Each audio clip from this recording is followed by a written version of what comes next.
Marius Parisi est un sportif. Il aime faire du vélo, de la randonnée. Plus jeune, il jouait aussi au foot et au tennis. Cet homme fait attention à sa santé et pourtant, il a déjà subi 8 crises cardiaques. Voilà, ça c'est mon traitement journalier, 5 cachets. Cet ancien de la pétrochimie a fait sa première crise à 45 ans, malgré une vie saine. Ces infarctus à répétition, ça m'interpelle pas mal. Et depuis quelque temps, je me suis quand même posé la question, je me suis dit que ce n'était pas forcément uniquement de par ma constitution, c'était sûrement des éléments extérieurs qui me provoquaient ça.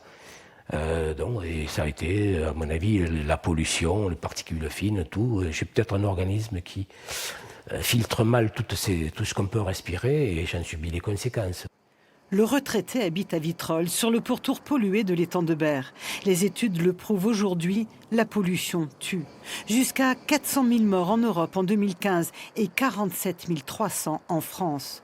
Ce que l'on sait moins, c'est que les particules fines entraînent avant tout des problèmes cardiaques et cardiovasculaires, responsables de 80% de ces décès. Régulièrement, Marius Parisi rend visite à son cardiologue. Il fait du sport, il ne fume pas, donc il écoute vraiment ce qu'on lui dit. Mais pourtant, ces lésions coronaires continuent d'évoluer. Et on sait maintenant par les études internationales que la pollution de l'air, notamment les particules fines et ultra fines, les plus petites, favorise la survenue de lésions coronaires, cérébrales, enfin tout le système cardiovasculaire est atteint, largement devant les poumons, largement devant le cancer des poumons. Le problème est bien dans la qualité de l'air. Un air qui ne cesse de se charger de particules. Les dernières études de 2019 annoncent un nombre de décès dus à la pollution plus important encore, atteignant les 67 000 en France.